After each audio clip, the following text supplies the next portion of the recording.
Hello friends, ഞാൻ doctor Rajesh Kumar. കൃമികടി അഥവാ മലദ്വാരത്തിന് ചുറ്റുമുള്ള ചൊറിച്ചിൽ കുട്ടികൾക്ക് ഉണ്ടാകുന്ന വിരശല്യത്തിൻ്റെ പ്രധാനപ്പെട്ട ലക്ഷണമാണ്.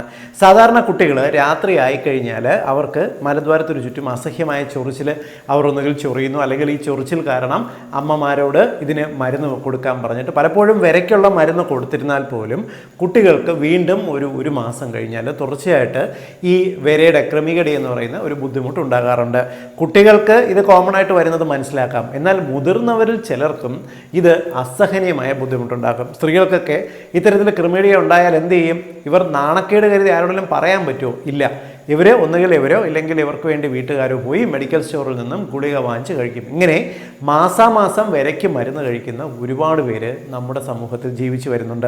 ഇങ്ങനെ സ്ത്രീകളെയും കുട്ടികളെയും അലട്ടുന്ന കോമൺ ആയിട്ട് കാണുന്ന ഈ കൃമിശല്യം ഉണ്ടാക്കുന്ന ഈ വിര ഏത് തരമാണെന്നും ഇവ ഉള്ളവർ ശ്രദ്ധിക്കേണ്ട കാര്യങ്ങൾ എന്തെല്ലാമാണെന്നും റിക്കറൻ്റ് ആയിട്ട് തുടർച്ചയായിട്ട് വരുന്ന ഈ വിരശല്യത്തിനെ എങ്ങനെ നമുക്ക് ഒഴിവാക്കാൻ സാധിക്കുമെന്നും വിശദീകരിക്കാം.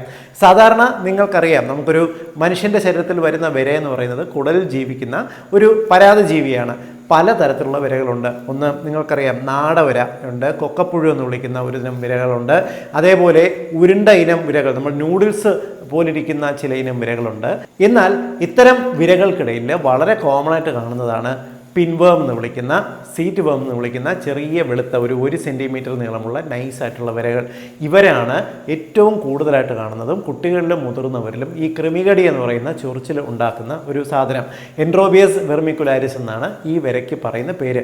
ഇതിനെ പിൻവേം എന്ന് വിളിക്കും, ഇല്ലെങ്കിൽ സീറ്റ് വേം എന്ന് വിളിക്കും, ഇല്ലെങ്കിൽ ത്രെഡ് വേം എന്ന്, നൂൽ വിര എന്ന് വരെ ഇതിനെ വിളിക്കാറുണ്ട്. ഞാൻ നേരത്തെ പറഞ്ഞല്ലോ, 1 സെൻറ്റിമീറ്റർ നീളത്തിന് വളരെ നേർത്ത വിരകളായിരിക്കും. പലപ്പോഴും കുട്ടികൾക്ക് ഈ മലദ്വാരം ചൊറിച്ചിലായിട്ട് അമ്മമാരോ അച്ഛന്മാരോ ആ ഏരിയ പരിശോധിക്കുന്ന സമയത്ത് അവിടെ ഈ വളരെ നേർത്ത ഈ വെളുത്ത നിറത്തിലുള്ള വിരകൾ വന്നിരിക്കുന്നത് കാണാം.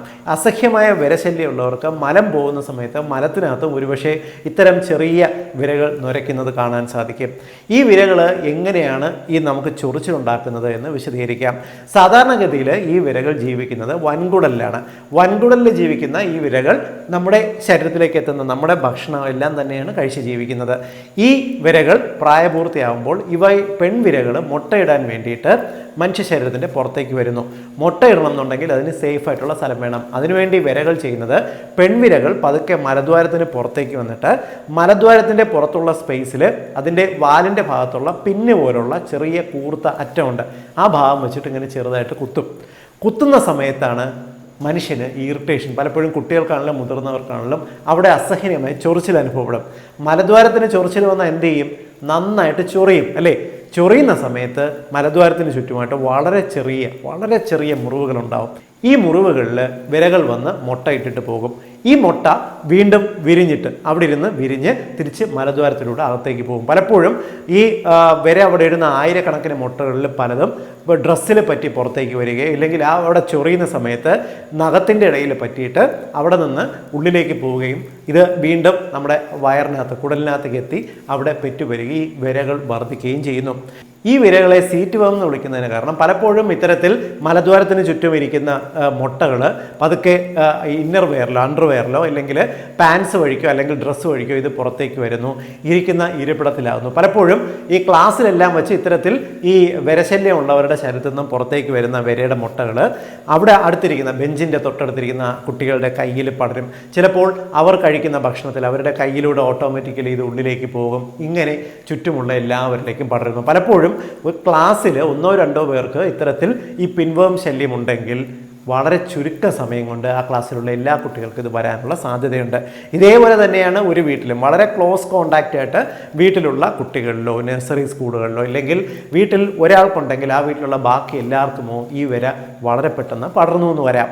ഇനി ഒരാൾക്ക്, അത് കുട്ടിക്കായിക്കോട്ടെ മുതിർന്നവർക്കായിക്കോട്ടെ, ഇത്തരത്തിൽ ഈ പിൻവേമിൻ്റെ സീറ്റ് വേമിൻ്റെ ഉപദ്രവം ഉണ്ടെങ്കിൽ അതിൻ്റെ ലക്ഷണങ്ങൾ എന്തെല്ലാം എന്ന് പറയാം. ഏറ്റവും പ്രധാനപ്പെട്ടത് രാത്രികളിലുണ്ടാകുന്ന ഈ മലദ്വാരത്തിന് ചുറ്റുമുള്ള ചൊറിച്ചിൽ, കൃമികടി തന്നെയാണ്. എന്നാൽ ഇതിനുപരിയായിട്ട് സ്ത്രീകളിലും പെൺകുട്ടികളിലും വജൈനയ്ക്ക്, അതായത് യോനിക്ക് ചുറ്റുമായിട്ടും ഇത്തരം ചൊറിച്ചിലും കാര്യങ്ങളും വരാം. സ്ത്രീകളെ സംബന്ധിച്ചിടത്തോളം മലദ്വാരവും യോനി ദ്വാരവും തമ്മിൽ വലിയ ദൂരമില്ല, ഏകദേശം 10 സെൻറ്റിമീറ്ററിൻ്റെ വ്യത്യാസം മാത്രമേ ഉള്ളൂ.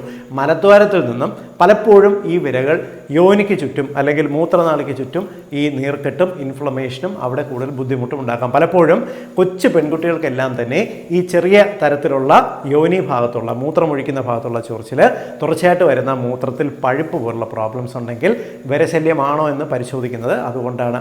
മാത്രമല്ല യോനിക്കകത്ത് സ്ത്രീകൾക്ക് ഈ വിരകൾ ഇറിറ്റേഷനും നീർക്കെട്ടും ബുദ്ധിമുട്ടുകൾ ഉണ്ടാക്കാം. ചിലപ്പോൾ അവർക്ക് വെള്ളപ്പൊക്ക് പോലുള്ള പ്രോബ്ലംസ് സൃഷ്ടിച്ചു എന്ന് വരാറുണ്ട്.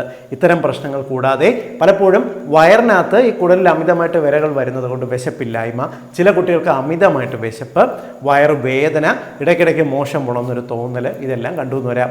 മറ്റു ചിലർക്ക് കുടലിൽ അമിതമായിട്ട് വിരകൾ പെരുകി കഴിഞ്ഞാൽ ഇത് നമുക്ക് നമ്മുടെ ശരീരത്തിൽ ഒരു തരത്തിലുള്ള ഒരു അലർജിക് റിയാക്ഷൻ ക്രിയേറ്റ് ചെയ്യും. പലപ്പോഴും ശരീരത്തിൽ ഈ പുഴു കടിച്ചതുപോലെ ചൊറിഞ്ഞ് തടിക്കുന്ന ഒരു ടെൻഡൻസിയോ തുമ്മലോ ജലദോഷമോ വിട്ടുമാറാതെ വരുന്നുണ്ടെങ്കിലും അല്ലെങ്കിൽ ഏതെങ്കിലും തരത്തിലുള്ള സ്കിൻ കംപ്ലയിൻസ്, ചർമ്മരോഗങ്ങളുണ്ടെങ്കിലോ ആദ്യം വിരശല്യം ഉണ്ടോ എന്ന് പരിശോധിച്ചിട്ടായിരിക്കും ഡോക്ടർ മറ്റു രോഗങ്ങൾക്ക് മരുന്ന് കൊടുക്കാനായിട്ട് ശ്രമിക്കുക.